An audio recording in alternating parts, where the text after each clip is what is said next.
All right, chapter 13. And I'll tell you what, I wish I would have read this book when I was a principal. This chapter, I feel, needs to be read and reread every single day. Every day, right? This should be your daily reflection. Base every decision on your best teachers. This can be said true for any aspect, any organization, any culture. Being in charter schools, I feel as though that our state reacts to one or two schools making poor decisions, and then ultimately they make decisions based upon the schools that are underperforming and not the schools that are meeting their mission, right? The same can be said true for the organization that you lead. How many times do we make decisions from a school leader aspect that are, focused on one or two people's behavior, right? They're not focused on what are my best teachers going to think, and of course your best teachers are going to adhere to whatever policies and memos that you put forth, because they're the only ones reading it. They're the only ones caring and reading it, right? So I love this chapter because it really makes me think about my history in education, from a student to a special ed teacher to a principal to working at a university, and then as a charter school consultant over the last 6 years, because you should always make decisions based upon what's the behavior you desire to see more, not what you want to see less, right? Remember, we've already talked about praise the behavior you desire to see. So I love here on page 82, he talks about that the three critical hallmarks of a best principal. Well, one is that they routinely consulted informal teachers for input before they ever make a decision. I love it, right? I love it. Go find those best teachers and say, hey, what do you think about this, right? Because he said, if my best educators don't think something is a good idea, what's the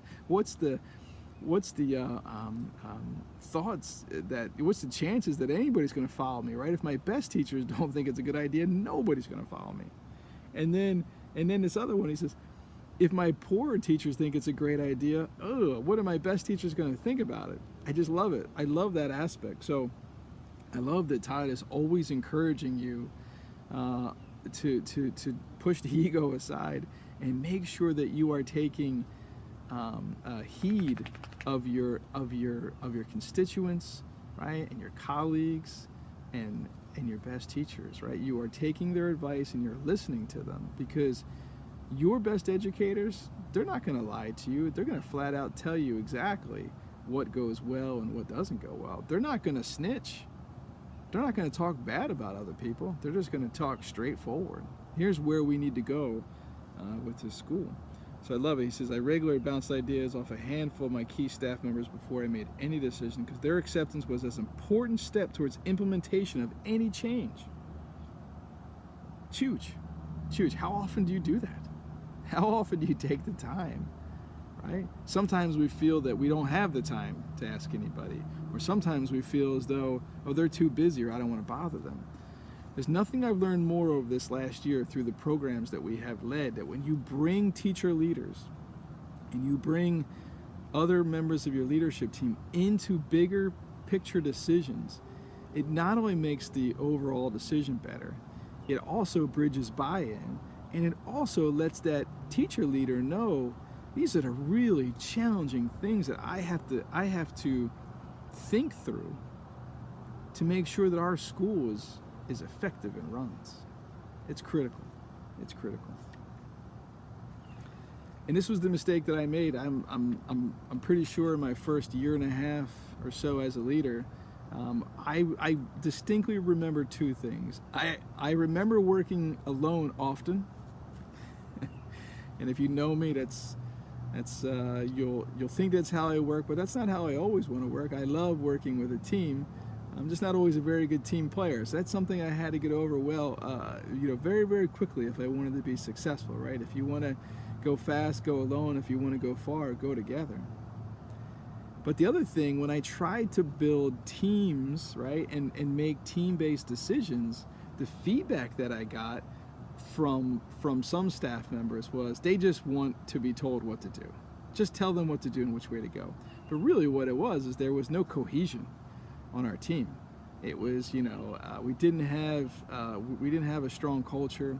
We didn't have a lot of trust amongst our new staff members and our veteran staff members, and that was my fault. I didn't take the time to build a team. I just expected them to make those decisions because they were the ones carrying it out, right? So I had the right thought, but the bad timing, because I didn't do the groundwork. I didn't lay the groundwork to kind of really show the why behind everything we did.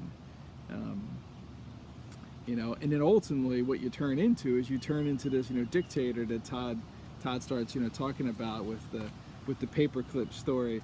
And you start putting limitations on things that are crazy, like movies and copies and all that stuff. And again, the only person who's listening or is reading your memo is your best teacher. So stop it. And I'm going to finalize with this thought on page 86. Todd tells a story about the principal's pet. Man, did I fail this one miserably. And I really hurt a teacher's credibility within our school because I put her up on a pedestal. And it wasn't a bad thing. I just didn't realize that the more that we pushed folks to observe her and see her, she was looked at differently amongst her colleagues. And that's really, really challenging, especially because later, as she got put into mentorship type roles, she had a hard time building that trust, because those other staff members just, basically felt as though anything that they shared with her was going to come directly to me.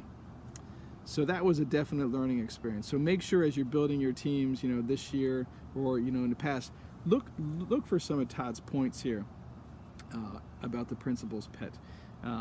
Definitely wasn't on purpose. It was an unintended consequence that I've learned now that you definitely have to balance it out, right? We must use discretion in asking for input and our feedback because our true superstars don't want to be singled out for special treatment in front of their peers. Other teachers might, but they're not most effective and most respected staff members. So love this chapter. Could read this chapter every single day because I believe you can use it in every aspect of your life, from your home if you're a parent, to the organization you lead, to the higher level, to the state level organizations. Again, chapter 13, what great principals do differently. Looking forward to having our next session together soon. Bye.